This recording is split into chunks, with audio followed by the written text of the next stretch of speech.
Buenos días a todos, bienvenidos otra vez a la ventana de nuestro ciclo de conferencias. Esta vez vamos a profundizar en un tema directamente relacionado con los procedimientos metodológicos de la práctica de la restauración. Concretamente vamos a abordar uno de los tratamientos más comunes en restauración de papel, que es la limpieza en medio acuoso. En la conferencia Papel, agua y sales de baño, Amparo Escolano pone sobre la mesa las ventajas e inconvenientes de este tratamiento, enfatizando en determinados factores como el control del pH o la conductividad, que son necesarios para evitar riesgos potenciales que pueden resultar nocivos para la conservación de los documentos. Nos va a revelar cómo la clave de la efectividad de estas limpiezas acuosas recae en la preparación de soluciones con una conductividad adecuada a las condiciones iniciales del papel a tratar y también en su control durante el tratamiento.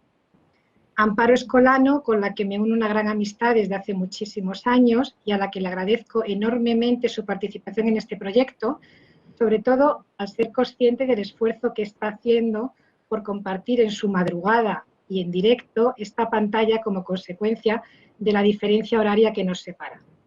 Ella ha trabajado ininterrumpidamente en el campo de la conservación y restauración desde el año 1979, tiene una fuerte especialización en restauración de obra gráfica y objetos de papel. Ha tratado obras de Durero, de Rembrandt, Renoir, Signac, Dalí, Braque, Picasso, Calder, Warhol. Bueno, podría seguir enumerando artistas de primera categoría. Es diplomada en Conservación y Restauración y licenciada en Bellas Artes en la especialidad de Conservación y Restauración y es miembro del American Institute for Conservation y participa como investigadora en proyectos de investigación I+D+I de la Universidad de Granada para el estudio y conocimiento de los materiales y procesos de conservación y restauración de obra gráfica y patrimonio documental.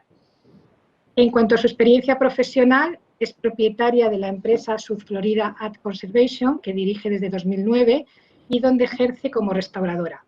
Antes trabajó también como restauradora asociada en otras empresas americanas y antes de trasladarse a Estados Unidos fue profesora de restauración en la Facultad de Bellas Artes de la Universidad de Granada y restauradora de pintura en el Museo Cerrado de Madrid, en el Palacio de las Cortes también de Madrid o en el Instituto de Conservación y Restauración de Obras de Arte, entre otros. Sin más preámbulos, después de esta presentación le cedo la palabra, pues seguro que todos estamos deseando escuchar su conferencia. Cuando quieras, Amparo. Pues muchas gracias por haberme invitado a esta conferencia.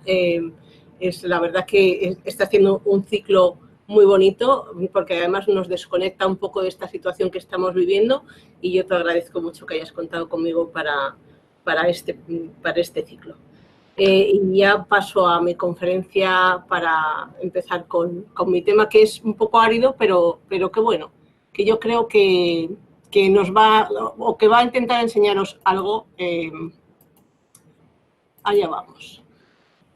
No es que esta conferencia esté dirigida exclusivamente a los restauradores que trabajan por cuenta propia, pero posiblemente sea de más ayuda para este tipo de gente que para los restauradores que trabajan en museos o instituciones. En museos, normalmente los restauradores tienen unos apoyos y una cantidad de tiempo para realizar estudios previos a la conservación y el tratamiento del objeto que los que trabajamos por cuenta propia no tenemos. Y no es que se trate de producir y ya está, pero claro, de partida tenemos una serie de gastos que tenemos que cubrir cada mes y por esto cualquier metodología que nos ayude a trabajar con más seguridad es buena y la tenemos que introducir en nuestro día a día. Este tipo de técnicas como la que voy a presentar, que nos da una especie de análisis de la obra antes de empezar a trabajar en ella, y es un análisis que sale barato y que nos ayuda a tener un cierto control sobre la actuación, realmente representa una gran ayuda porque nos da un conocimiento sobre el objeto en el que vamos a tratar que de otra manera no tendríamos.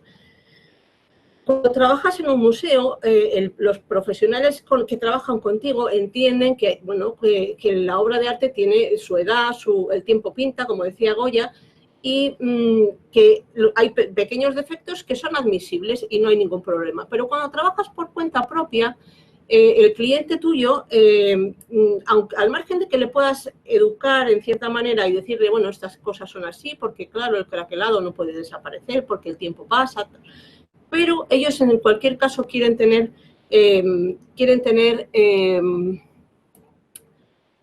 su obra lo más limpia posible. Entonces, esta diferencia, por ejemplo, se maximiza aún más cuando estás trabajando con un marchante de arte o un anticuario. Ellos, claro, quieren maximizar la venta de su producto y cuanto más mejor sea la condición de la pieza que vamos a tratar y que nos dan para restaurar, pues mejor, más rentabilidad le van a sacar. Por eso, ya os digo que no es lo mismo trabajar para un museo que para trabajar para clientes o para marchantes de arte. Y nosotros tenemos una problemática particular que en museos e instituciones no hay. Entonces, los procedimientos, los orígenes de la restauración de papel, bueno, pues usábamos agua destilada, hacíamos lavados generales o aplicaciones locales, considerábamos el pH en cierta manera y trabajábamos siempre entre 5 y 9, que ahora estamos descubriendo que esos pH son un poco extremos. Nos dedicábamos eso a quitar manchas, a blanquear mucho, pero teníamos ciertos riesgos, el hinchamiento excesivo, la eliminación de aprestos y todo ese tipo de cosas que efectivamente intentábamos minimizar, pero que en cierta manera no teníamos muy controlado. Con los nuevos procedimientos que están basados en la conductividad y el pH, básicamente, nos proponen trabajar controlando estos parámetros y hay actualmente hay como dos formas bien diferenciadas de trabajar. Una es la que presentan Kahneman y Hughes, que trabajan con ácido acético y amoníaco, hidróxido de amonio, trabajan en pHs comprendidos entre 5 y 7,5, que van cambiando a intervalos de 0,5 y luego trabajan con una conductividad o bien de 1000 microsiemens o 6000, o sea, que no varían, o 1000 o 6000, pero no varían conforme al papel, sino que trabajan con esas dos conductividades. Esta forma de trabajo tiene una ventaja muy gorda, que es como los productos utilizados son muy volátiles, no hay una necesidad y no hay un apremio por ese aclarado completo de los productos utilizados, pero también precisamente por esa volatilidad las soluciones no son buffer, solo, bueno, se puede considerar buffer la que trabaja a pH 5, pero todas las demás ya están fuera de la zona de buffer del ácido acético. Cuando digo buffer quiero decir soluciones que mantienen constante el pH. Entonces, esa es la parte del proceso que a mí no me gusta, que no puedes controlar perfectamente el pH porque al ser volátiles los productos se empiezan a volatilizar durante tu proceso de trabajo y no sabes cómo está cambiando o no puedes controlar que ese pH no te cambie. El segundo método de control de pH y conductividad que hay ahora mismo, como quien dice, en el mercado, es el que introdujo Richard Wolbers. En él trabajamos con buffers, con quelantes y con sales de sodio dentro de un sistema en el que controlamos perfectamente el pH y la conductividad. Y bueno, la conductividad, tanto la conductividad como el pH se ajustan al papel con el que estamos trabajando. Y es un sistema más complejo en el sentido de que se usan más materiales, pero como son todo materiales muy solubles, bueno, el aclarado resulta muy fácil y por lo tanto controlamos bastante bien que no dejamos residuos en nuestro papel. No me voy a meter en el tema de la química porque es un tema que en cierto modo se me escapa, porque la química es muy peliaguda, tenemos que conocerla porque somos restauradores, pero no me voy a meter en el tema de la química. Voy a explicar el proceso en el día a día, en la forma de trabajar, cómo controlamos para minimizar los riesgos con los que trabajamos. Bueno, vamos en estos procesos acuosos en los que controlamos el pH y la conductividad, tenemos el agua que actúa, como todos bien sabemos, como disolvente universal y además nos va a ser portadora de otras sustancias que vamos a incorporar a las soluciones. Los agentes quelantes, que son los que van a hacer el trabajo, los que van a disociarnos los productos de degradación que se encuentran en el papel. Los buffers, que son los que nos van a mantener el pH constante. Las sales de sodio, que son las que nos van a ayudar a modificar el pH y ponerlo al valor que queremos, y además nos van a facilitar la eliminación de todos los productos de degradación. Y las sales de calcio, que son los que al final nos van a dar ese refuerzo al papel y esa neutralización que siempre nos gusta tener. Bueno, en la conservación del papel todo se basa en controlar muy bien los procesos. La conservación de papel no es como otros aspectos de la conservación en pintura o en la conservación de esculturas, que trabajamos con mucho más material. En la conservación de papel no hay capas y todos los agentes de degradación afectan a todo el objeto en sí mismo. Entonces, por eso hay que poner especial cuidado en controlar los procesos y para obtener así el mejor resultado posible. Bueno, en un proceso general de limpieza acuosa tenemos como 3 fases. Una que es el lavado, donde con un sistema, ya os digo, de conductividad de pH controlado, usamos agentes quelantes para disociar los productos de degradación. Hay varios agentes quelantes que se pueden utilizar, pero los más utilizados son el ácido dietiltriamino pentacético, que es el DTPA, perdón. Luego el EPTA, que es etildiamino tetracético, y el ácido cítrico. Se pueden usar otros quelantes, pero estos 3 trabajan dentro de los pHs a los que a nosotros nos interesa trabajar. Entre un pH comprendido entre 6 y 8,5. Luego trabajamos con buffers porque así mantenemos durante todo el proceso el pH estable y hacemos los ajustes de pH por medio de una solución de hidróxido de sodio. Controlamos en todo momento la conductividad para que no se pase de unos parámetros que están perfectamente establecidos a fin de limitar el hinchamiento del papel. Luego, durante el proceso de aclarado, es en donde con un baño a baja conductividad vamos a extraer todos los productos que hemos metido en el papel junto con los productos de degradación que hemos conseguido disociar con esos agentes quelantes. Y luego en el baño final, como el calcio es muy afín al papel, vamos a desplazar todas las sales de sodio que hemos estado usando durante el proceso y las vamos a reemplazar por sales de calcio. Si al final del baño, de nuestro proceso de lavado, conseguimos que la conductividad del papel sea la misma que con la que iniciamos el proceso, o sea, como estaba el papel, vamos a cambiar muy poco las características del papel. Por eso, controlando pH y conductividad, controlamos muy bien qué es lo que pasa en el papel durante nuestro proceso. El proceso de trabajo consta de 3 fases. Una primera fase de medición en la que vamos a medir la humectabilidad del papel, vamos a medir la conductividad y el pH original del papel. Luego tenemos una fase de pruebas, de tests, en la que comprobamos la eficacia limpiadora de las disoluciones que vamos a usar. Ya veremos que hay básicamente 6 diferentes soluciones que vamos a poder optimizar. Son siempre las mismas, pero las vamos a optimizar para cada papel en concreto. Y luego el proceso de aplicación, al final, en la que elegimos el método de lavado, pues si va a ser general o si va a ser local, si va a ser completamente por inmersión, por capilaridad. Bueno, esto ya lo iremos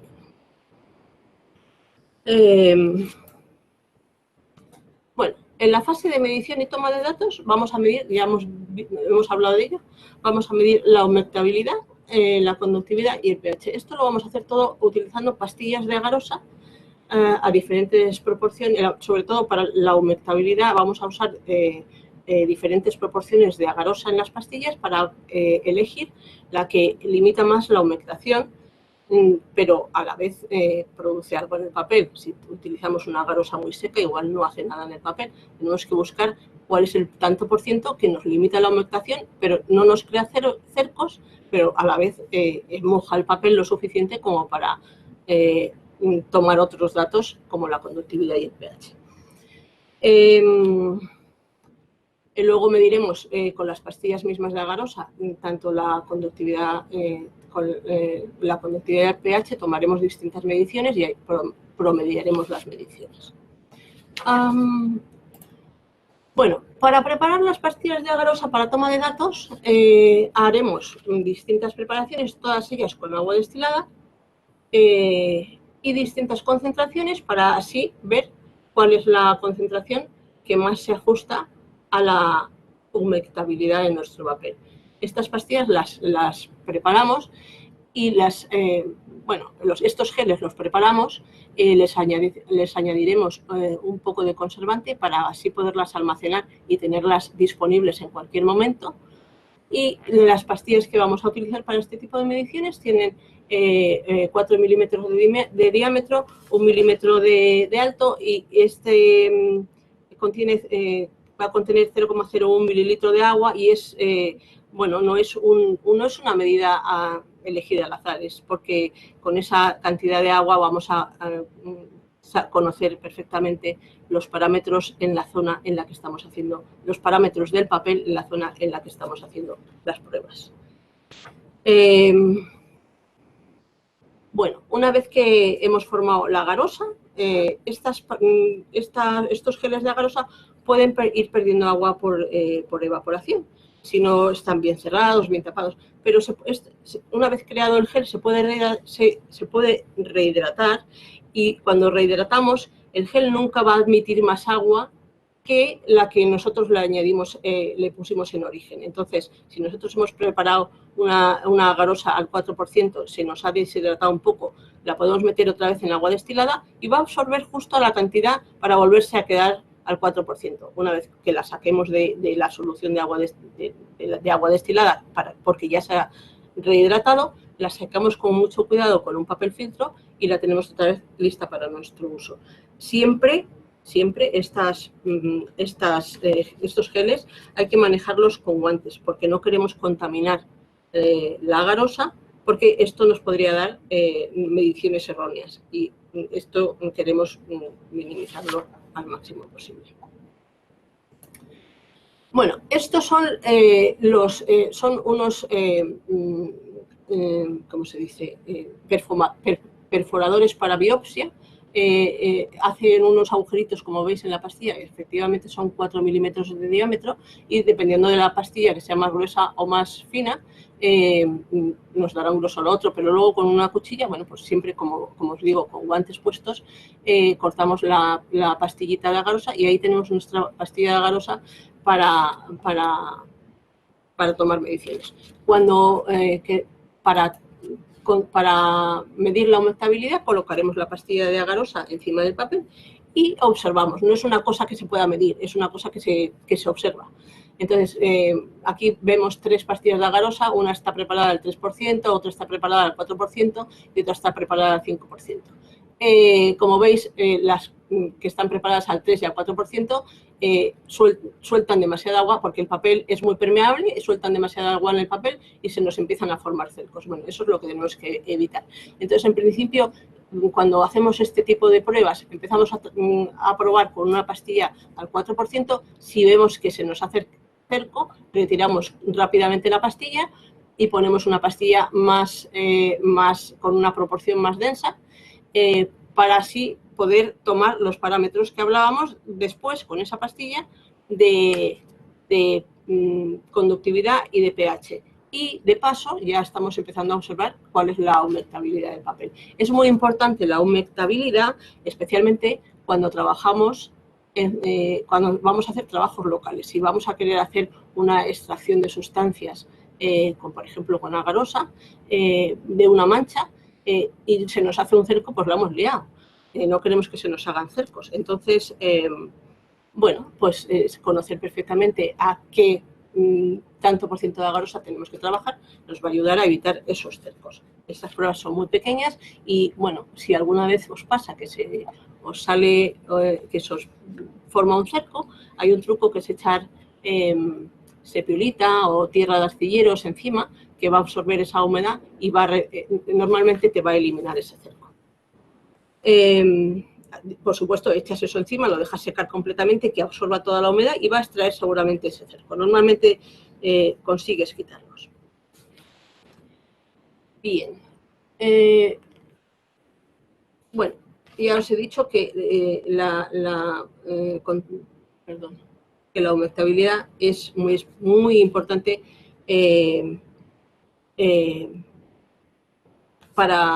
especialmente para tratamientos locales. Una vez que hemos medido o observado la humectabilidad con la pastilla más apropiada, la que no nos formaba cerco pero nos mojaba el papel suficiente, con esa pastilla es con la que vamos a medir la conductividad y el pH. Entonces, vamos a dejar esa pastilla colocada encima del papel durante 20 minutos y una vez que han pasado esos 20 minutos, esa pastilla va a haber absorbido información del papel, la ponemos en nuestro conductivímetro, la ponemos aquí en este pocillo que tiene aquí, nos aseguramos que nuestra pastilla hace bien contacto con los dos electrodos que tiene el conductivímetro y esperamos a que se estabilice y, bueno, nos sale la carita alegre y entonces ya sabemos que nuestra medición es esa. Normalmente no tomamos solo una medición del papel, hacemos varias mediciones y luego buscaremos la media de todas las mediciones. Este valor de la conductividad nos es necesario para controlar perfectamente nuestros baños. Y luego os explicaré cómo se va moviendo la conductividad durante los baños. Para aquellos que nunca habéis usado un conductivímetro, los conductivímetros nos van a medir en microsiemens, y aquí está midiéndonos en microsiemens, y de pronto saltan y empiezan a medirte en milisiemens, porque como solo tienen para darte 3 números, si lo pasáramos a microsiemens, serían 2.270 microsiemens. Como solo tienen para darte 3 números, lo que hacen es moverte la coma y te siguen enseñando 3 números. Pero cuando no has trabajado nunca, de pronto no entiendes qué es lo que está pasando y hasta que te das cuenta de que pasa de microsiemens a milisiemens, pues a veces se puede crear un poco de confusión y por eso os lo he querido aclarar. Vale. ¿Ves? Microsiemens, milisiemens. Pasamos a entender un poco la tonicidad del papel. Nosotros tenemos un papel que tiene una cierta conductividad. La conductividad del papel, si preparamos nuestras soluciones a esa misma conductividad, vamos a trabajar en una zona isotónica, que va a tener la misma tonicidad el agua que nuestro papel. Tenemos unos límites de seguridad por arriba y por abajo en los que podemos trabajar y conseguimos que nuestro tratamiento sea más efectivo. Esos límites están 10 veces la conductividad del papel por encima o 10 veces por debajo, o sea, partido por 10. Entonces, en esa zona vamos a trabajar con seguridad sin que se nos hinche en exceso el papel. Y con eso controlamos bien ese hinchamiento.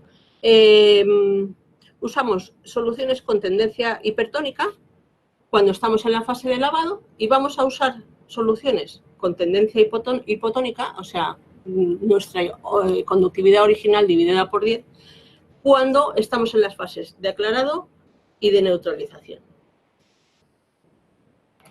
Ya os he dicho que por encima, por debajo de esos límites de 10 dividido por 10, estamos fuera de los límites adecuados y provocaremos un hinchamiento excesivo del papel.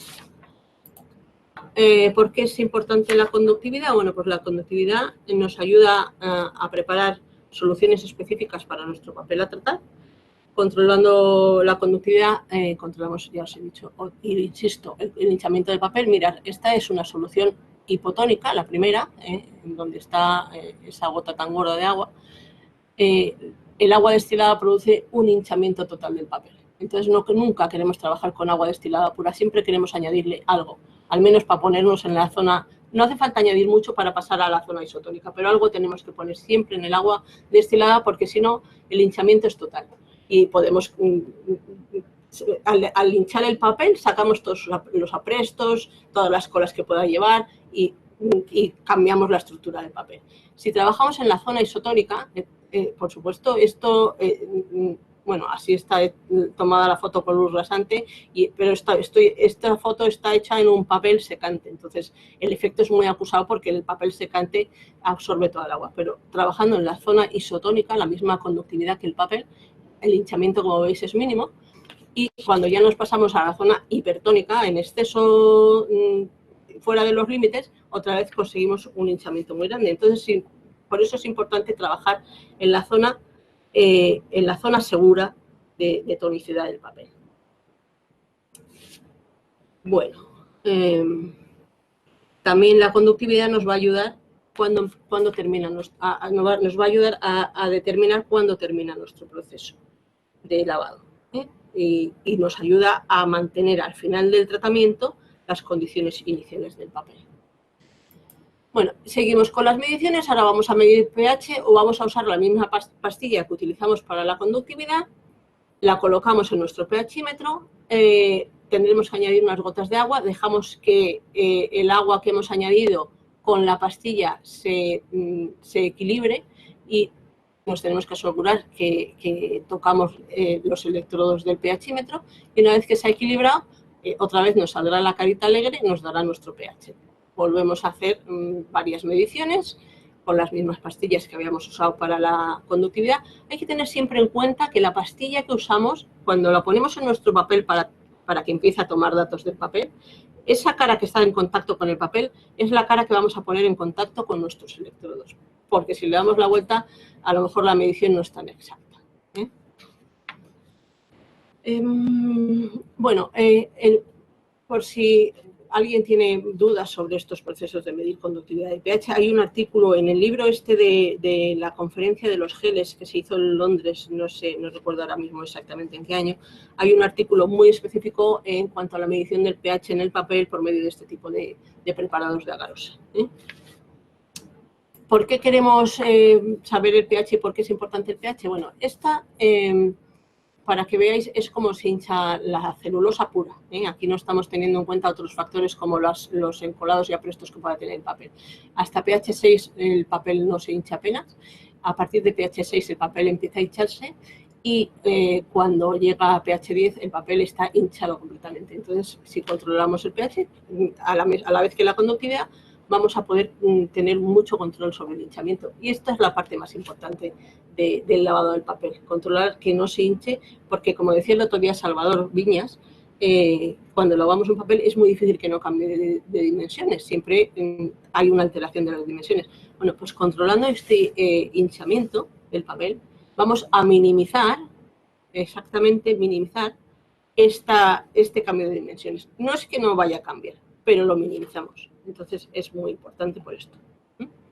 El efecto más acusado de hinchamiento es cuando tenemos una conductividad muy baja y un pH muy alto.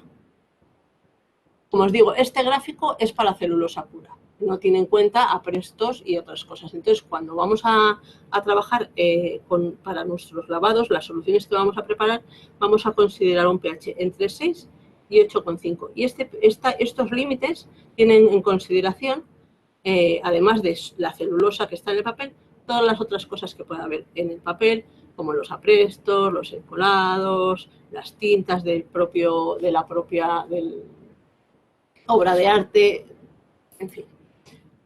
Bueno, una vez que ya hemos controlado y conocido nuestro papel y sabemos todas sus mediciones de motabilidad, de conductividad, de pH, pasamos a la fase de los test de eficacia de las limpiadoras de las soluciones con las que vamos a trabajar. Bueno, pues para ello preparamos una serie de soluciones estándar con una conductividad estándar también. No podemos estar preparando pastillas para testar las soluciones con cada papel diferente. Tenemos unas pastillas estándar a una conductividad que se adecue más o menos a todos los papeles. Esa conductividad va a estar entre los 2.000 y 3.000 microsiemens. 2.000, 3.000 microsiemens. Prepararemos las pastillas de agarosa alrededor del 4,5 o 5%. También es un estándar. Si vamos a hacer un tratamiento con agarosa, vamos a tener que determinar cuál es la proporción de agarosa exacta que nos viene bien para ese papel. Pero para estos test de eficacia, bueno, pues esto es como un estándar que nos va a servir para tener preparadas esas pastillas, las tenemos almacenadas y las podemos usar en todo momento. Entonces, bueno, guardaremos cada tipo de solución en un recipiente por separado y bueno, ahora vamos a ver cuáles son las soluciones más utilizadas. Bueno, las soluciones más utilizadas en esta propuesta están basadas ya os he dicho antes, en agentes quelantes, buffers y bueno, ajuste del pH. Hay dos de las soluciones, son un total de 6. Hay dos de las soluciones que están basadas en el ácido cítrico, hay otras dos soluciones que están basadas en el DTPA y otras dos que están basadas en el ETA. Esos son los 3 agentes quelantes con los que estamos trabajando. En este caso, en la primera solución, en la solución A, el ácido cítrico, además de trabajar como agente quelante, nos va a trabajar como buffer.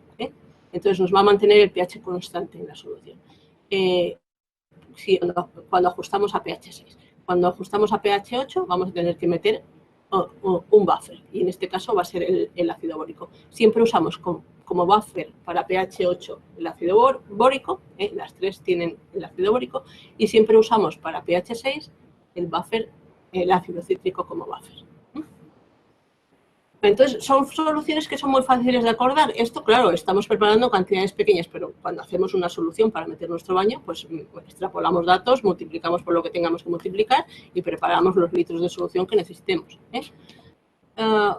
Bueno, tenerlas bien preparadas, siempre listas para su uso, tenerlas bien cerradas y, bueno, normalmente tenemos que añadir un agente que nos preserve, que no se nos estropeen las pastillas para poder tenerlas ahí disponibles en cualquier momento.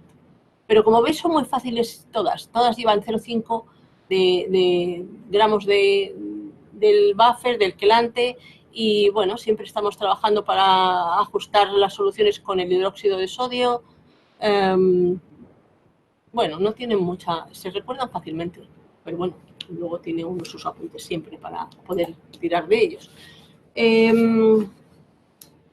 Tenemos que ser muy precisos, sobre todo al principio en las mediciones, sobre todo cuando vamos a hacer tratamientos locales. Tenemos que ser muy precisos con los preparados de agarosa, porque si lo hacemos un poco a ojo, no a ojo, pero midiendo con un vaso de precipitación. Bueno, los vasos de precipitación no nos dan medidas exactas, tenemos que usar probetas para hacer las mediciones, porque los vasos de precipitación nos dan medidas aproximadas, muy aproximadas, pero no son exactas. Y cuando queremos controlar, sobre todo para tratamientos locales, cómo el agua se introduce en el papel y que no nos cree cercos, las mediciones tienen que ser muy exactas. Entonces, bueno, cuando ya hemos probado nuestras soluciones o cuando vamos a probar nuestras soluciones de limpieza, como ya hemos medido el pH del papel, cuando tenemos un papel que tiene su pH entre 4,5 y 6,4, no nos queremos separar mucho de ese pH del papel, jugaremos con un pH más menos 2. Entonces, claro, si por ejemplo, nuestro papel mide 5 de pH, podríamos jugar entre 3, 5 y 2, 7, pues entre 3 y 7 de pH, pero 3 es un pH muy bajo, eso está fuera de los límites con los que podemos trabajar. Hemos dicho que tenemos que trabajar entre 6 y 8,5. Entonces, ¿en qué soluciones vamos a probar? Pues si nuestro papel tiene pH 5, vamos a usar las soluciones A, C o E. Cuando nuestro papel tiene un pH aproximadamente entre 6,5 y 8, podemos probar todas las soluciones, y cuando nuestro papel tiene un pH más alto de 8,1, vamos a trabajar con las soluciones B, D y F. Lo dicho, debemos trabajar con soluciones con un pH cercano al original del papel, más menos 2 del pH original. Por eso hacemos esta distinción entre las soluciones. Esto son unas fotos de unos test de eficacia de limpiadora. Estas pastillas de agarosa están preparadas cada una con una disolución diferente. Se colocan sobre el papel y después de 20 minutos, que normalmente va a ser lo que dure nuestro baño también, se retiran y se dejan secar y se observa la efectividad. En este caso, hemos tenido todas estas pastillas aquí colocadas y vemos que los que nos dan mejores resultados son la A y la F, y ciertamente parecen mejor la F. Entonces, en este caso, prepararíamos para lavar este papel, prepararíamos la solución. Bueno, entonces, una vez que ya hemos medido, sabemos la eficacia, hemos medido nuestro pH, nuestra conductividad, sabemos la eficacia de las soluciones limpiadoras, pues ya tenemos que determinar el sistema de aplicación. Puede ser una aplicación general, puede ser una aplicación local, puede ser ambos. O sea, estamos bañando en un baño general, sacamos en un momento dado nuestro papel del agua para cambiar el agua del baño, podemos hacer un tratamiento local en húmedo, con con unas enzimas o con una mancha que no se nos quita y es reacia, pues a lo mejor, lo que digo, con enzimas, con disolventes, podemos trabajar localmente con alguna emulsión o con el disolvente puro, y después volvemos a seguir con nuestro proceso de baños, o podemos determinar que vamos a hacer una limpieza en húmedo seco y en la que trabajaremos de forma capilar con geles rígidos o con cataplasmas, y luego podemos trabajar también con geles viscosos o emulsiones que hemos preparado también con estas mismas disoluciones de limpieza. Bueno, pues la fase de aplicación determinamos cómo vamos a poder trabajar. Y ya el método de aplicación. Empezamos por preparar las disoluciones, ajustar pH y conductividad. Después humidificamos nuestro papel, no queremos meter el papel en el agua, y esto lo sabemos todos, no queremos meter el papel en el agua sin haberlo humidificado previamente, porque así evitamos también distorsiones que se puedan producir luego durante el proceso de secado. Bueno, hacemos nuestro baño con agentes quelantes, después seguiría el aclarado y el baño neutral, pero entre el baño con agentes quelantes y el aclarado podemos hacer otros tratamientos, que no vamos a hablar de aquí de ellos muchos, pero se pueden hacer otros tratamientos para luego o volver a otro baño con agentes quelantes o seguir con el aclarado y el baño final. En todos estos baños vamos a estar, no es que tenemos, es que debemos estar monitorizando todo el rato la conductividad para evaluar cómo va nuestro tratamiento. Y después del baño de neutralización, por supuesto, pasamos al baño de secado. Bueno, pues el baño con agentes quelantes se trata de disociar los productos de degradación y de manchas y etcétera que tengamos, pues por que haya tenido un accidente con agua y que tengamos un cerco, tengamos oxidación general o local, la oxidación general, el papel amarillado en general, luego podemos tener solo los amarillados estos que nos producen los passepartouts. Con el baño de enzimas vamos a descomponer harinas, proteínas o aceites, y luego podemos descomponer las paredes celulares de los hongos en el caso del foxing. En el baño de aclarado vamos a eliminar todos esos agentes quelantes, enzimas que hayamos podido usar. Podemos hacer en medio también baños de oxidación y reducción, y luego ya seguimos con el aclarado, en el que vamos a eliminar productos, enzimas, agentes oxidantes o reductores y todos los quelantes y sales y buffers que habíamos puesto en nuestras soluciones. Y luego finalmente hacemos el baño de neutralización, en el que vamos a añadir un material alcalino y le vamos a devolver al papel esa fortaleza que en un momento dado, con tanto baño, le hemos podido quitar un poco. Bueno, vamos a ver cómo funciona la conductividad dentro de los baños. Nosotros tenemos el papel con una conductividad determinada y con una serie de productos de degradación. Preparamos una solución con una conductividad apropiada al papel con el que estamos trabajando. Ya os he dicho, el primer baño tendemos a las soluciones hipertónicas con una conductividad elevada, y le echamos todas nuestras sales, nuestros quelantes, buffers para controlar pH y conductividad. Metemos el papel dentro del agua y va a haber un intercambio de cosas entre el papel y el agua, y el papel se va a equilibrar con el agua de la solución de limpieza. Entonces, en este momento, la conductividad del papel va a subir bastante. Al meterse productos dentro del papel, la conductividad del agua va a empezar a bajar. porque el papel está absorbiendo cosas. Controlamos conductividad. Cuando vemos que la conductividad del agua se estabiliza, ese baño ya deja de hacer nada. En ese momento podemos sacar nuestro papel de ese agua porque ya no hay más intercambio y nada se está produciendo. Hemos terminado nuestro baño. Por eso es importante controlar la conductividad, porque de esta manera sabemos que nuestro baño está terminado. En el segundo baño, el baño intermedio, ya no vamos a introducir más agentes quelantes ni buffers, solo vamos a introducir sales de acetato de sodio. Entonces, la conductividad, en este caso, hipotónica, solución hipotónica.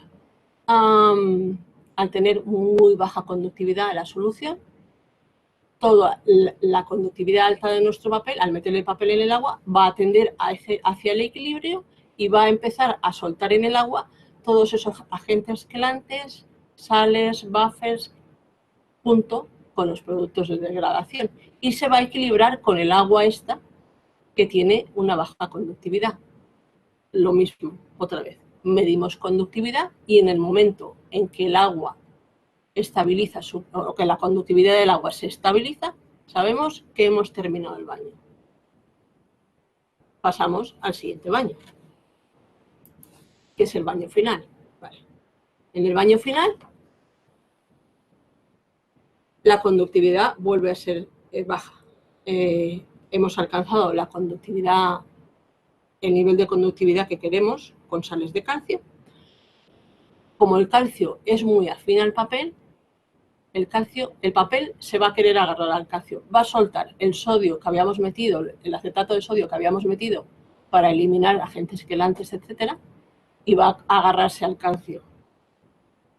Otra vez más, medimos conductividad y cuando nuestra conductividad se estabiliza, sabemos que el baño ya no está haciendo nada y que nuestro baño está terminado. ¿Qué ha pasado? Hemos empezado a bañar con una conductividad muy alta, pero después la hemos ido bajando poco a poco. Cuando nuestro papel se seque, si le medimos la conductividad, nos vamos a dar cuenta de que hemos dejado la conductividad del papel después de todos estos baños muy parecida a la conductividad de partida. Eso quiere decir que el papel va a tener la misma fuerza que tenía antes del baño, o normalmente un poco más, porque siempre cuando mojamos un papel, el papel como que se reaviva y coge más fuerza y se queda como rejuvenecido. Pero vamos a dejar las condiciones de conductividad y de pH, con estos baños que están siempre medidos tanto en conductividad como en pH, vamos a dejar esa conductividad y ese pH muy parecidos a la conductividad original del papel. Bueno, como os digo, el proceso de aclarado y el proceso del baño final, las dos son, bueno, una se prepara con acetato de sodio, el pH va a ser prácticamente igual a 6 y la conductividad es la mitad de la original del papel. Lo mismo ocurre con el baño final con acetato de calcio. Con acetato de calcio, la conductividad y el pH la conductividad es la mitad de la original del papel, el pH prácticamente igual a 6. Entonces, ya hemos visto cómo introducimos productos en el papel o sacamos productos de papel solo con controlar la conductividad.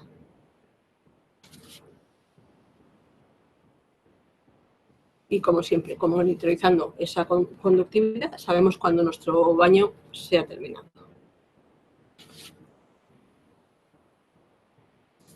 Bueno, esto sería una secuencia para un lavado con agarosa. Lo mismo que el baño general.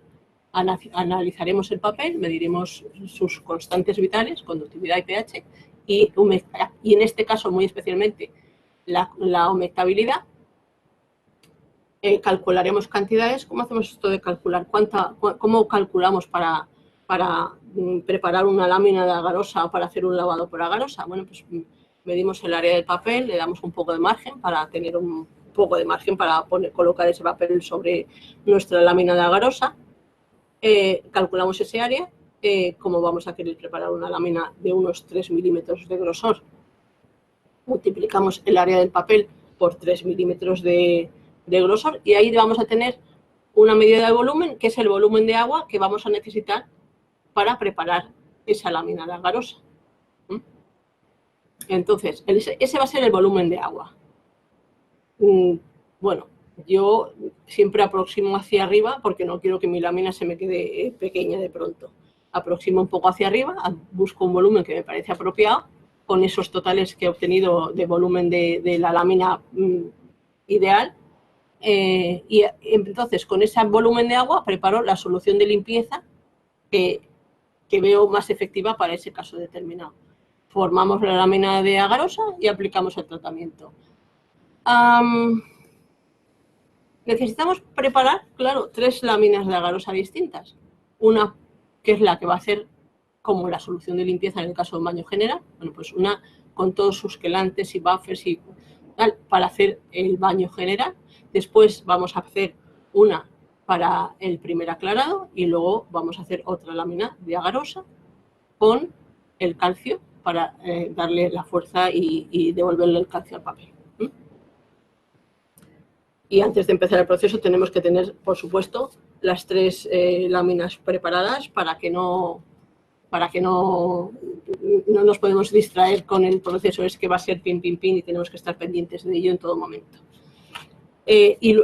Vamos a necesitar, en este caso, vamos a necesitar, bueno, en este caso y casi en todos los casos, porque cuando trabajamos en un baño también vamos a necesitar entre nuestra lámina de agarosa y nuestro papel un rimel muy finito, el más finito que podamos conseguir para poder mover el papel de una lámina de agarosa a otra. Y cuando tenemos todo preparado, bueno, pues aplicamos el tratamiento, mucha calma y a por todas. Bueno, ahora vamos a ver una serie de casos prácticos, que esta es la parte más entretenida de la conferencia. La experiencia es el profesor más exigente. Primero te hace el examen y después te enseña la lección. Cada vez que acabas un tratamiento dices, pues mira, yo si hubiera sabido que esto iba a ser así, hubiera hecho esto otro. Cada vez, primero la experiencia te hace el examen y después te enseña la lección. Bueno, casos prácticos. Por ejemplo, este grabado de Picasso, bueno, pues un accidente y le dejan este cerco tremendo ahí. Este fue muy fácil. Este fue nada más controlar conductividad, pH, medir bien cómo estaba la conductividad de la línea esta y hacer un promedio de las conductividades. Metí el papel en el agua y todo desapareció por completo. Lo único que se me quedó un poquito fue esta mancha. Pero todo lo demás, sin ningún problema. Pensé que tenía una foto de detalle, pero veo que no la tengo ahí. Bueno, este es una litografía de Renoir. Me parece que es su hijo Claude o algo por el estilo. Es una litografía, es una serie hizo una tirada de 50 y bueno, no firmó ninguna, pero están todas catalogadas y tal. Bueno, como veis, había sido enmarcado varias veces y en cada uno de los procesos de enmarcado lo habían ido poniendo un passepartout cada vez más pequeño y había diferentes marcas de los passepartouts cada vez que lo habían enmarcado. Bueno, pues hicimos un baño de limpieza y conseguimos, bueno, pues se quedó el papel bastante bonito porque seguía teniendo esa entonación cálida propia de este papel. Y como veis, estas pequeñas manchas se redujeron muchísimo, pero no se llegaron a quitar del todo. Bueno, yo intenté con agentes quelantes minimizarlas más, pero el problema era que el papel tenía incrustado un núcleo metálico que hombre, sí podía haber quitado, pero tenía que hacer un agujero al papel para quitarlo. Entonces decidí que, bueno, que mientras este metal se controlen las condiciones de humedad de este papel, esta oxidación no tiene por qué volver a resurgir. Entonces le dije al dueño, digo, mira, tienes que controlar porque si no estas manchas pueden volver a aparecer. Bueno, pues si vuelven a aparecer, a lo mejor seguramente con un tratamiento local, con un agente quelante para extraer esa oxidación, seguramente con un ETA, se podría, con una pastillita agarosa pequeña de ETA, se podría hacer un tratamiento local y eliminar, pero no, sí, podía haber sacado el núcleo metálico, pero para eso tenía que hacer un agujero al papel, no me parece oportuno. Este es otro caso, este es un Roy Lichtenstein. me llega este papel y digo, pero bueno, ¿dónde está el blanco, ese tan blanco que usa este artista, ¿no?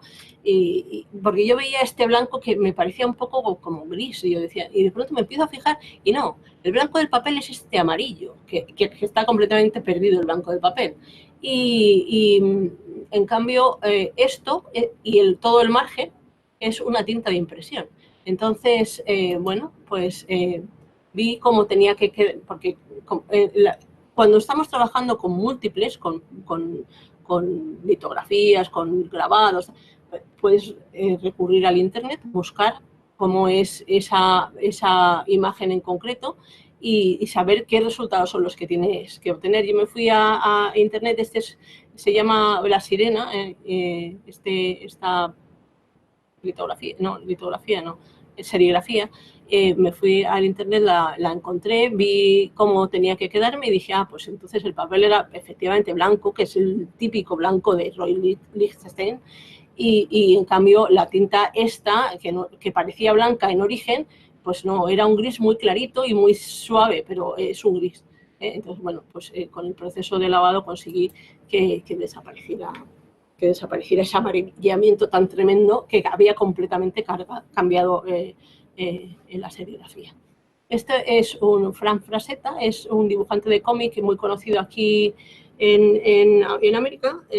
Bueno, hace lo que se llaman aquí arte fantástico. Esto para que veáis, bueno, él hacía muchas portadas de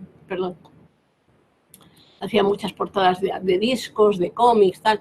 Bueno, yo no me emociona este tipo de arte, pero bueno, trabajo es trabajo y el dinero es el dinero, y cuando te pagan por hacerlo, lo haces encantado. Y aquí dije, bueno, pues aquí voy a hacer un lavado por agarosa a ver cómo resulta esto y a ver cómo puedo controlar que esto me quede bien, porque estaba, la verdad es que con esas manchas tan feas, y además cuando bueno, sigo con el proceso y luego ya os cuento esta anécdota pequeña. Bueno, pues le puse a lavar en la primera lámina de agarosa, aquí está en la segunda no, aquí está en la primera lámina de agarosa. Cuando quité el papel de la lámina de agarosa, así es como aparecía la agarosa después del primer lavado. Como os digo, tenemos que tener las 3 láminas preparadas para poder ir moviendo de un baño a otro. Saqué de este baño, pasé a el baño de aclarado, y después pasé al baño de neutralización. Y como veis, los resultados son muy impresionantes, pero es que la fuerza capilar que tiene la agarosa no la tiene la mesa de succión, no la tiene la sepiolita, no la tiene los baños tiene una fuerza, la fuerza de capilaridad que tiene la agarosa es tremenda. Entonces succiona muy bien y te saca las cosas del papel sin apenas alterarte. Bueno, sí, se le ha quitado el amarillamiento general que tenía por detrás porque el papel estaba amarillo, pues ahora los colores se ven más limpios. Y bueno, cuando vino el cliente, estaba entusiasmado. Qué bien ha quedado, qué bien ha quedado. Está la vendo yo por $20.000. Le dije, ¿que la vendes por cuánto? $20.000 por este bocetillo que medía, pues no sé, 10 por 15 o no sé, porque estoy pensando en inches. Y en centímetros no tengo ni idea cuánto, pero vamos, pequeñilla. Era muy pequeñita, muy mona. Bueno, estos son Andy Warhol. Aquí el problema era esta mancha. Esta. Bueno, había alguna otra por algún otro sitio, pero esta manchita de ahí. Bueno, pues hice un tratamiento local con una de estas soluciones. Al final quedó una sombrita, pero no es esa mancha tan fuerte. Os pongo un detalle para que veáis. Esta era la mancha y este es el resultado. ¿Veis que queda una sombra ahí? Pero bueno, en el general ya esa mancha casi desaparece. Entonces, pues hice un tratamiento local con una de estas soluciones, pero en este caso no usé tampoco la agarosa. Me daba mucho miedo crear un cerco.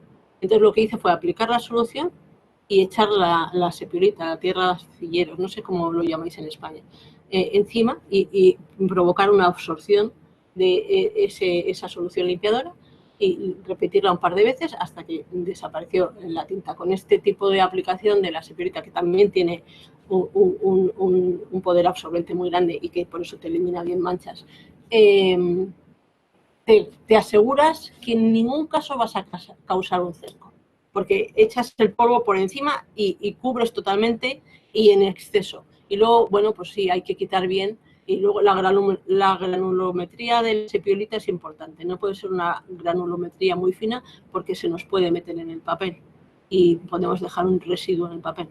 Pero, bueno, funciona muy bien. A ver, otro ejemplo. Esto, bueno, no es un papel, pero las condiciones de la pintura era muy soluble en agua, especialmente cuando, bueno, pues le dabas así con el hisopo un poco para quitar esas manchas, etcétera. Entonces aquí hice un tratamiento de agarosa y por eso lo he traído aquí. El cliente no quería una limpieza de toda la obra. Bueno, como veis es una cosa decorativa y no tenía mucho valor. Pero bueno, para hacer mis primeras incursiones en la agarosa me sirvió muy bien. No quería una limpieza completa de la obra, pero quería quitar estas manchas que tanto molestaban. Entonces hice un tratamiento con agarosa local. Bueno, la verdad es que cuando probé la agarosa lo hice con muy pocas expectativas y puse así un trocito de agarosa encima sin fijarme mucho. Y bueno, pues cuando quité la agarosa había conseguido esta limpieza y dije, pues esto se va a limpiar con agarosa más que divinamente. Y efectivamente corté una pieza de agarosa más o menos siguiendo los perfiles de la mancha, la quitaba cada 10 minutos, lo dejaba secar para ver cómo iba quedando, recortaba otra pieza ajustándome más a las dimensiones de la nueva mancha porque parte ya había desaparecido pero otras partes todavía no. Entonces volvía a preparar otro trozo de agarosa más recortado, más pequeño, lo colocaba otros 10 minutos, retiraba, dejaba secar, miraba el resultado y así hasta que, bueno, la mancha más o menos desapareció. Luego ya hicimos, que no está aquí, el proceso de reintegración de estas pequeñas discontinuidades que tenía. Pero vamos, ya os digo que el cliente quería mantener el aspecto rústico y no se molestó demasiado.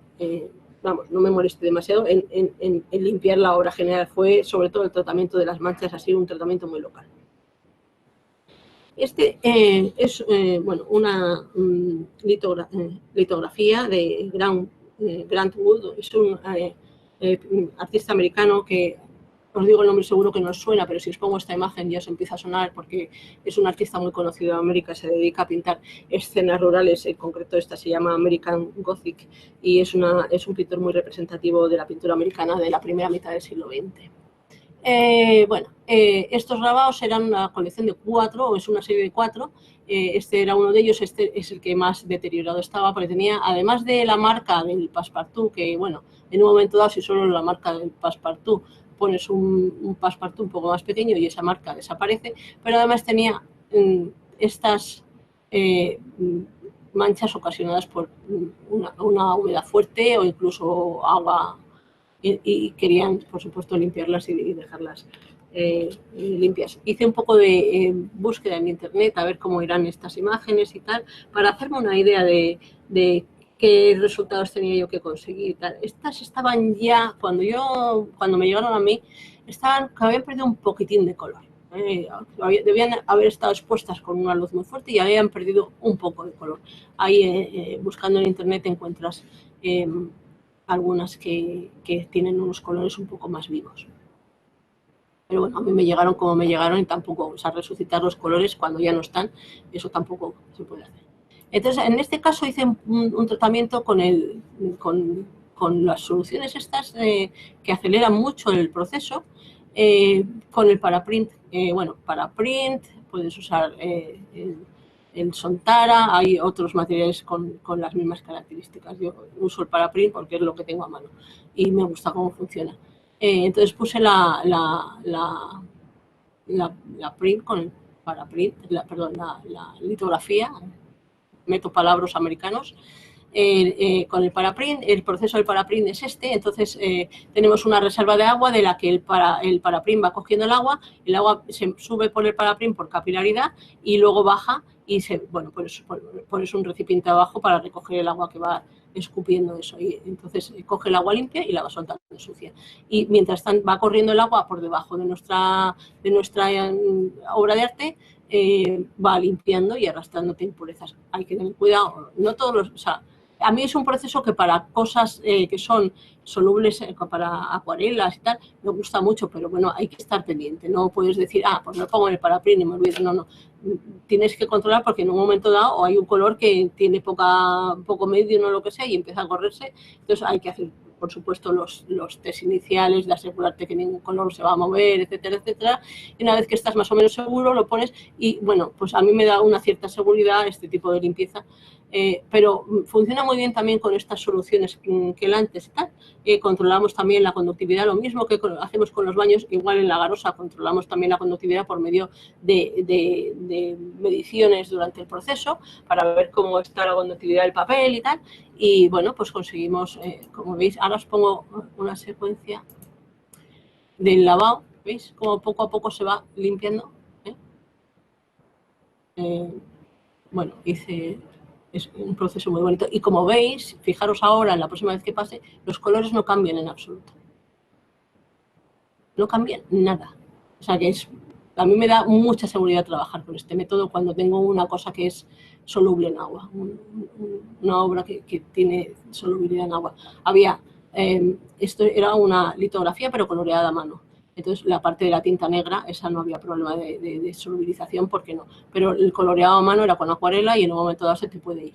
Y con este proceso, pues, bueno, me siento bastante segura. Bueno, y ahora pequeños consejitos que, bueno, que te vas aprendiendo y va a ser muy breve, pero son pequeñas cosas que son casi anecdóticas, pero te das cuenta de ellas cuando estás trabajando. Entonces, con la experiencia. Y entonces te das cuenta de lo que falla y lo que no, de cómo funcionan las cosas, de qué es lo que tienes que hacer, que cosas salgan bien en la primera. Por eso, este pequeño capítulo de consejos. Bueno, una de las cosas más importantes es cuando tienes que formar una lámina pequeña de agarosa, es muy fácil, no tienes ningún problema. Bueno, pues delimitas la zona con por ejemplo, un cartón de passepartout, delimitas la zona donde quieres formarla como si fuera un molde, formar la lámina de agarosa, vertes la agarosa, se extiende fácilmente, tal, ningún problema. El problema viene cuando quieres formar una lámina de agarosa grande, para una obra grande, porque se te enfría la agarosa mientras la estás vertiendo y no hay manera de conseguir una lámina de agarosa uniforme. Entonces, nosotros me refiero a un grupo de amigas que, bueno, que no es que trabajemos juntas, porque no, cada una, pues una trabaja en Atlanta, otra trabaja en South Carolina, otra trabaja, pero nos reunimos de vez en cuando, somos todas restauradores en la práctica privada y de vez en cuando hacemos algunas reuniones para darnos ideas, ayudarnos, tal. Entonces, una de las veces, una de las que estábamos en el grupo dijo, oye, es que tengo este problema, es que no consigo formar una lámina de agarosa grande para el papel que tengo que lavar y tal. Y entonces estuvimos ahí, bueno, pues a ver, y si lo calientas el cristal con un secador de pelo, tal. Al final salimos con una solución que resultó ser muy buena, y es, bueno, poner debajo una manta de estas de camping, luego una manta eléctrica que enchufamos y que calentamos, y encima de la manta eléctrica, la primera es para aislar y para que no se vaya el calor que va a generar la manta eléctrica. Después la manta eléctrica, después el cristal, y como os digo, un bordecito para delimitar, para hacer como el molde para la garosa. En este caso es también unos recortes de passepartout, y sobre ese cristal que está caliente por la manta eléctrica viertes la garosa y entonces consigues que se te extienda. A veces te pasa que no se te rellenan completamente las esquinas, bueno, pues con los restos de garosa que te quedan en el bote los vuelves a recalentar y puedes rellenar los vacíos que se te hayan formado en las esquinas, tal, sin ningún problema, y al final se te queda una lámina muy uniforme y muy completa y con la que puedes trabajar, porque ya os digo, a veces es muy difícil formar una lámina de agarosa grande. Yo personalmente, como tengo una mesa caliente en el taller, puedo formar las láminas de agarosa. Enciendo la mesa cuando está bien caliente, bueno, preparo el molde para verter, para delimitar la zona donde quiero que se extienda la agarosa, vierto directamente, bueno, con un plástico en medio, pero vierto directamente encima de la mesa caliente, y en el momento que ya he acabado el vertido, apago el calor y entonces se va enfriando poco a poco y cuando se enfría completamente tengo mi lámina sin ningún problema. Pero gente que no tiene una mesa caliente, pues esta es una manera, con la manta eléctrica, es una manera de calentar un cristal grande para conseguir hacer un vertido y que se te forme una lámina grande. Bueno, ya, muy importante, ser muy preciso en los tests, porque si tienes unos resultados erróneos en tus mediciones, vas a tener resultados erróneos con tu limpieza en tu papel. Tomar notas. Oh, tiene un pH de 6,5. Vale, pues ya está, tiene un pH, el papel este tiene un pH de 6,5. Y mañana cuando vas a ir a preparar la solución, ay, el pH era de 6, a ver si de 6,5. No, si lo anotas todo, pues no tienes ningún problema. Vas a tus notas, miras, sí, teníamos un pH de 6,5. Etiquetar los contenedores en los que guardamos las soluciones, no decir, bueno, este que es el contenedor cuadrado tiene la solución A y este que es el contenedor redondo tiene la solución B. No, no, no. Ponle su etiqueta porque en un momento dado no sabes con qué estás trabajando. Hay que ser muy consistente. Y luego hay que seguir el orden especificado. Primero, hacemos las pruebas de humectabilidad, después medimos conductividad y después medimos pH. Si medimos pH primero, como tenemos que añadir agua, vamos a descontextualizar la medición de conductividad. No va a tener nada que ver la medición que hagamos de conductividad si hemos medido primero pH con la conductividad real del papel. Primero conductividad y después pH, siempre.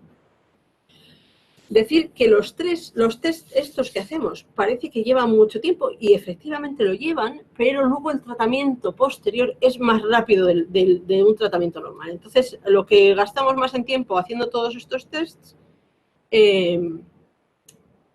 lo ahorramos luego en el proceso. Muy útil utilizar un cronómetro porque, bueno, cuando estás en la práctica, sobre todo cuando estás en la práctica privada, me imagino que en los museos también, tú pones tu pastilla de agarosa a que se ecualice con el papel durante 20 minutos y de pronto estás sentado en un caballete, te has puesto a reintegrar y dices, contra, ha pasado una hora. Cuando llegas, la pastilla de agarosa se ha secado y con esa pastilla de agarosa no puedes medir nada, bueno, más fácil cortar sobre un fondo oscuro que sobre un fondo claro, entonces usar guantes para no alterar las mediciones, trabajar sobre un cristal que esté limpio para igual no alterar las mediciones que nos vaya a crear la pastilla luego. Lo que os estaba diciendo antes, dejas la pastilla de agarosa encima de tu papel y al cabo de media hora no puedes medir nada porque se te ha quedado, al cabo de una hora, se te ha quedado la pastilla tan reducida que la pastilla no llega a tocar los dos electrodos del conductivímetro. Entonces tienes que poner otra pastilla nueva. Pues la importancia de usar el cronómetro.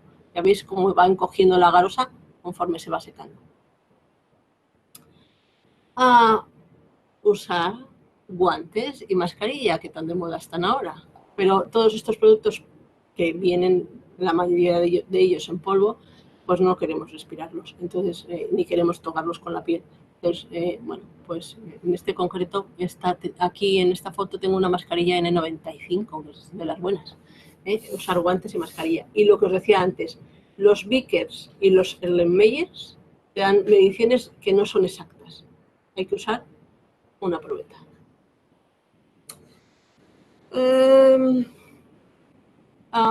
No os olvidéis usar alguna herramienta para asegurarnos que la agarosa está apretada contra los sensores y que la medición que estamos tomando es la correcta. Los papeles que tienen mucho apresto, por ejemplo, van a necesitar a lo mejor más exposición de solo los 20 minutos porque les va a costar más tomar las mediciones.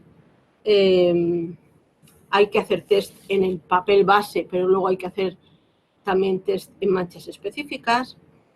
Debemos de fotodocumentar el lugar en el que vamos haciendo los tests. Manejar la pastilla con cuidado porque, como os he dicho, tenemos que usarla para la conductividad primero y para el pH después. No queremos contaminarla y tenemos que usar guantes y pinzas para trasladarla de un sitio a otro. Otra cosa muy importante y que siempre que no se nos puede despistar es que los agentes quelantes pueden querer robar iones de alguno de los pigmentos que encontramos en nuestra obra de arte. Así es que eso lo tenemos que tener siempre en cuenta, porque no queremos de pronto hacer un lavado y que el quelante esté robando iones de un pigmento, iones de cobre de un pigmento verde, por ejemplo. Entonces hay que tener mucho cuidado con los agentes quelantes porque en un momento dado te pueden robar iones de tu pigmento y alterarte el pigmento, claro. El otro día una amiga me preguntaba, oye, ¿tú crees que esto se podrá usar con tintas ferrogálicas? Bueno, pues con tintas ferrogálicas, yo trabajo muy poco con documentos, entonces con tintas ferrogálicas he trabajado muy poco. Pero sí sé que algunos de estos quelantes te pueden eliminar el hierro 2 y por lo tanto pueden dar conflictos con las tintas ferrogálicas. En el libro de la conferencia de los geles, que creo que fue en el 2018, pero no estoy segura, hay 2 artículos en los que se está buscando trabajar con estos geles y los fitatos. Entonces, si alguien está interesada, que sepáis que hay esas 2 referencias bibliográficas que podéis leer. En ninguna de las 2 llegan a una conclusión exacta, pero dicen que los resultados son muy prometedores. No sé si hay alguna publicación sobre eso posterior, pero que sepáis que eso está ahí.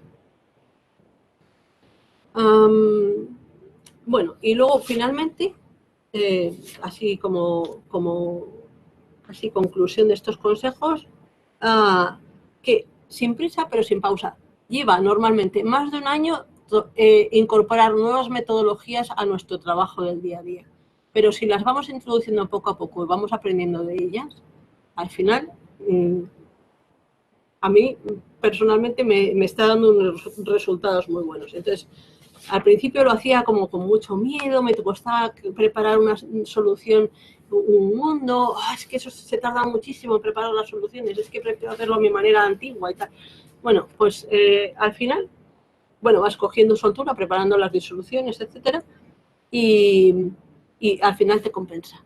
Y luego, el costo real de esto, bueno, hay que hacer una inversión inicial para comprarte el conductivímetro, el pHímetro, tal, y bueno, por los agentes quelantes. La garosa es cara, pero al final no se gasta tanto, o sea, se gasta, pero por ejemplo, si tienes un papel de 10 por 10 centímetros, vamos a poner un ejemplo, de 10 por 10 son 100, un área de 100 centímetros cuadrados, y multiplícalo por 3 milímetros, o sea, te va a dar 300 centímetros, 300, a ver, 10 por 10. Y por, a ver, 100 por 100, lo voy a pasar todo a milímetros, serían 10.000 por 3, 30.000, que son 30 centímetros cúbicos. Pues tampoco vas a necesitar tanta garosa para preparar esa lámina de garosa. Entonces, aunque la garosa sale cara, al final, si controlas bien los volúmenes que vas a preparar, pues no gastas tanto. Y luego estos otros productos que hay, pues que, bueno, que podemos usar el ácido cítrico, tal, muchos de ellos se emplean también para alimentación. Entonces, para nuestras aplicaciones, hombre, podemos comprar reactivos de laboratorio, pero especialmente si estamos en la práctica privada, los reactivos de laboratorio son carísimos. Los productos que están destinados para la alimentación tienen una pureza más que suficiente para nuestros tratamientos. Como son para alimentación, es imposible que no sean bastante puros, y la pureza que nos dan, que es normalmente del 99,5, 99,9 de puro, 99,7 de pureza, tal, es suficiente para nuestros procesos. Entonces, ¿es caro? Pues, bueno, pues no, tampoco. Al final, esto cuando os pasen os cuelguen el vídeo, os he puesto una bibliografía. Hay un montón de vídeos en YouTube sobre cómo preparar disoluciones y cómo convertirlas en vez de a 100 centímetros cúbicos a 3 litros, porque hay veces que los que somos de letras, o los que sois de letras, yo soy de ciencias, los que sois de letras os cuesta hacer este tipo de cálculos. Bueno, pues hay todo tipo de vídeos en YouTube que os explican cómo preparar una disolución de agarosa, cómo calibrar un pHímetro, cómo calibrar un conductivímetro, buscarlos. Están, especialmente hay una serie de vídeos de la Getty que os van a dar muchísima información. Hay este vídeo de Julia Nagel, es un tratamiento, no es en un papel, pero es un tratamiento con agarosa en una pintura. y la pintura es muy, muy grande. Y en vez de hacer una pieza de agarosa entera para la pintura, lo que hacen son pequeñas piezas pequeñas, pero vais a ver cómo van controlando el tiempo de exposición de la lámina de agarosa. O sea, colocan una lámina de agarosa, colocan la de al lado, colocan la de al lado, empiezan a quitar la primera que pusieron, siguen poniendo por otro lado, tal, controlando en todo el momento el tiempo de exposición. Es muy bonito el vídeo, este de Julia Nagel. Y luego, bueno, pues otros libros, el libro de Health and Conservation es muy importante, bueno, una serie de referencias bibliográficas que, bueno, pienso que os pueden servir. Y con eso he terminado mi presentación y bueno, ya me he pasado un montón de tiempo. Muchísimas gracias. Darte, antes de nada, las gracias por la magnífica conferencia que nos has presentado y porque evidentemente nos has hecho aprender muchísimo. Un tratamiento que, tal y como lo has expuesto, parece facilísimo. Entiendo que no es tan fácil. Los que estamos metidos en este mundo sabemos que no es tan fácil. No, una vez que le coges el punto es fácil, es mucho más fácil de lo que parece. Lo que pasa es que cuando nos lo cuenta un químico no entendemos nada. Entonces, cuando ya por fin lo pones en práctica y ves la aplicación práctica y cómo controlando la conductividad y el pH, al final consigues resultados bastante espectaculares. A mí me encanta. Yo estoy muy contenta porque me siento mucho más segura trabajando ahora. Bueno, decirte que las felicitaciones son numerosísimas en el chat. Hay comentarios de impresionante, estupendo, excelente trabajo. Bueno, todo lo que te pueda decir es poco en ese sentido.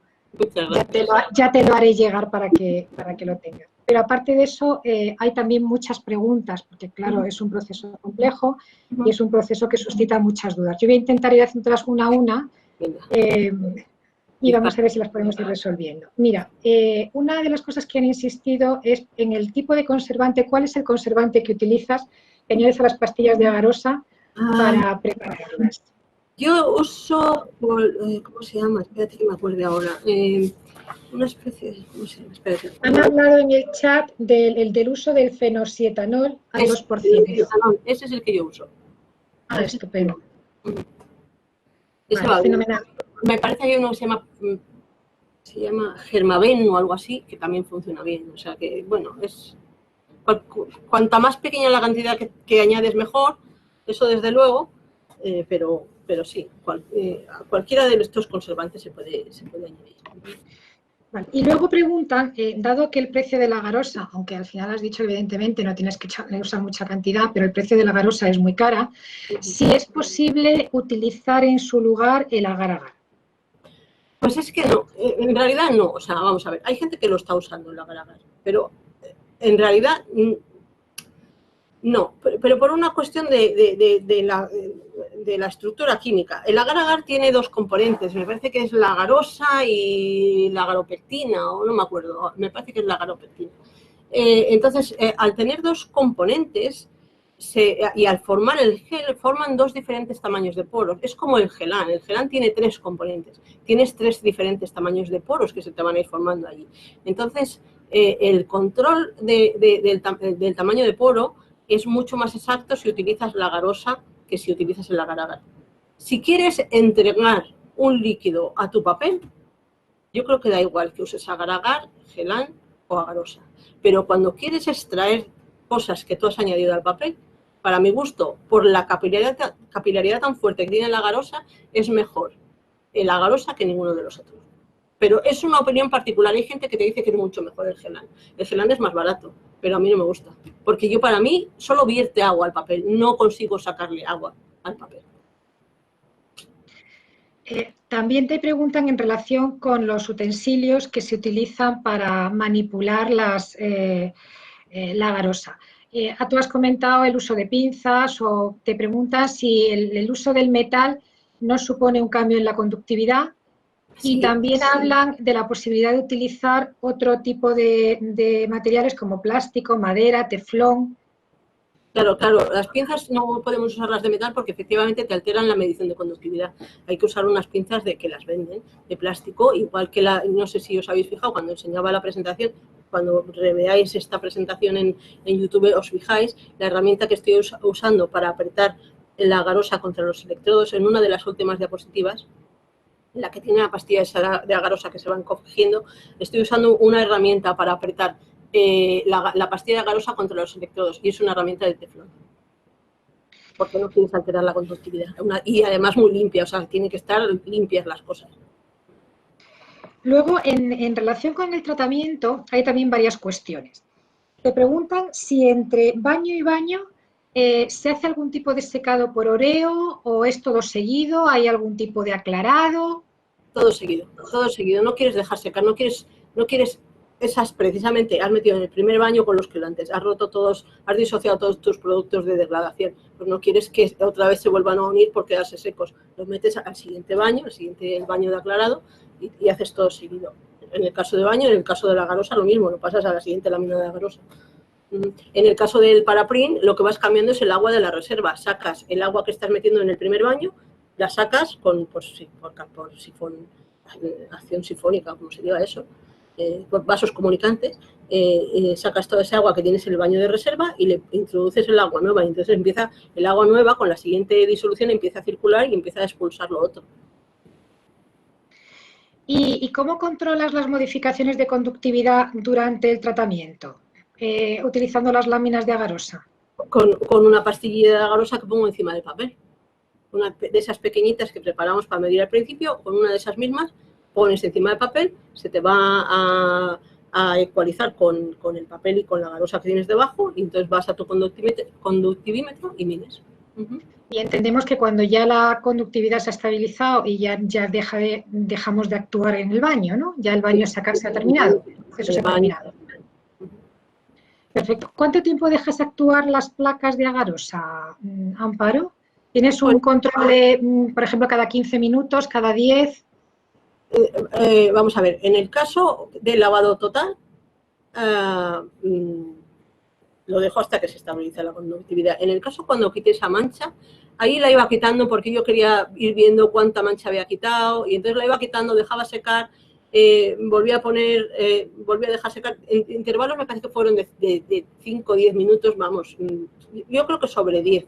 Iba quitando, dejaba secar, va viendo cómo iba progresando mi mancha y volvía a insistir en las zonas que hiciera falta más o en las zonas que ya estuvieran limpias, lo dejaba estar. Y al final ya hice un aclarado general de toda la mancha. ¿Y las planchas de agarosa las preparas con agua destilada primero y luego las cargas con la solución de limpieza o se preparan directamente con la solución de limpieza? Pues, se puede hacer de las dos maneras, pero yo cuando voy a limpiar, desde luego, porque claro, puedes cargarlas, pero sobre todo las pequeñitas las puedes cargar con más facilidad, pero cuando vas a limpiar, pues yo preparo mi solución de limpieza y hago con esa solución, hago la agarosa ya programada para ese papel específico. Pero hay gente que las carga, entonces la pones en un recipiente con la disolución y entonces como hay un intercambio ahí continuo de conductividades, tú has hecho con tu agua destilada cero conductividad, le pones encima la solución o la rodeas de la solución, empieza a haber un intercambio de conductividades y cuando llega un momento que se ecualiza y que la agarosa, pero ¿para qué vas a estar esperando que se te ecualice cuando puedes preparar directamente la solución con la agarosa con la solución apropiada? Sobre todo en el caso de que vayas a lavar, vamos.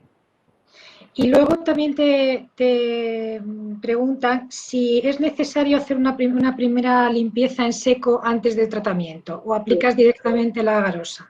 No, la limpieza se hace en seco siempre. La limpieza se hace en seco siempre, igual que cuando vas a meter un papel en el agua. Primero haces limpieza en seco. Esto lo doy por obviado, vamos, no lo he mencionado porque es que entiendo que todo el mundo sabe que primero limpiamos en seco porque con el agua hay cosas que se nos pueden quedar ahí enganchadas en el papel, entonces no queremos evitar eso al máximo. Y ya como última pregunta, te insisten si podías ampliar un poquito más la información en relación con el control de la afectación de los quelantes a los pigmentos y las tintas. Bueno, pues cada quelante... test previos. Sí, claro, hago test previos casi... normalmente por detrás del papel, porque claro, vamos a ver, si yo voy a trabajar con una agarosa, normalmente es porque tengo miedo a que en un baño se me solubilicen los colores. Entonces, cuando voy a trabajar con agarosa, no puedo poner la garosa encima, porque mi miedo es a que se solubilicen los colores, no puedo poner la garosa encima, la tengo que poner debajo. Entonces, y mi papel encima, y los colores a salvo sin tocar nada.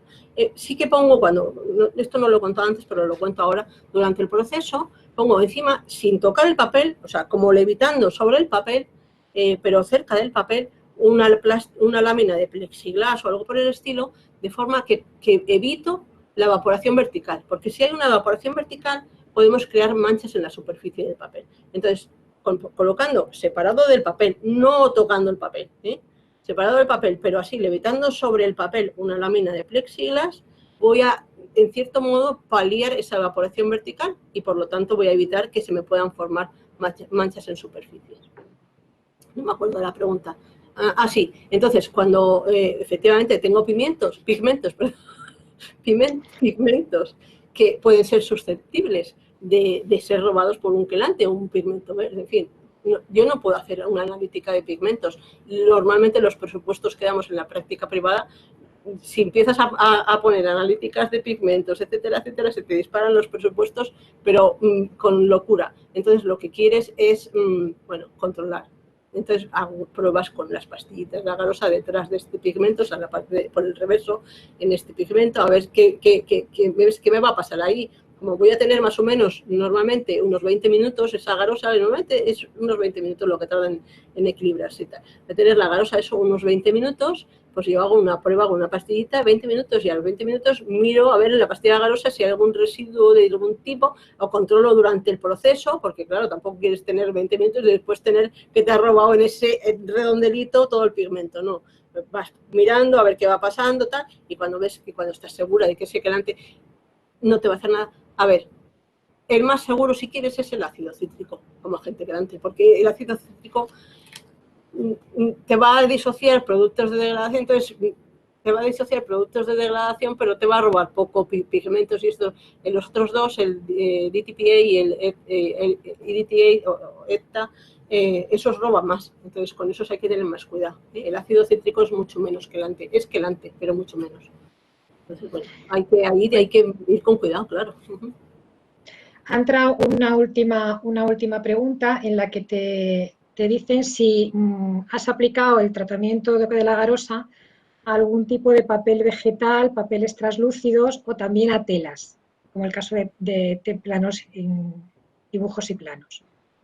En planos y eso, no, o sea, en papeles transparentes esto nunca. No, es que no he trabajado, yo creo que no he trabajado nunca en un papel transparente de estos que contó el otro día Rita. Y la otra era en telas. Sí, en telas. En una tela. En un textil.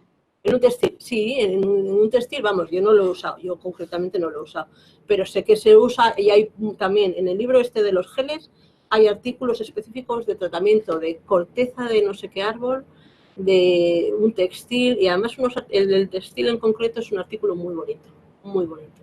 Y consiguen una limpieza impresionante, porque tenían unos problemas muy fuertes con los hilos que soltaban el color, y entonces lo que hicieron fue recortar perfectamente, salvando los hilos, la garosa, de forma que fueron limpiando todo el textil, y la verdad que quedó precioso, quedó muy bien limpio, muy bien limpio. Muy bien, pues esas son todas las cuestiones que te han hecho los asistentes. Yo reiterarte de nuevo las gracias por tu claridad y por hacernos sencillo una cosa que, bueno, no es tan sencilla, ¿vale? No, pero luego, cuando te pones ahí, de verdad, yo os animo muchísimo, porque yo estoy encantada. Pues nada, seguiremos trabajando y afinando los tratamientos.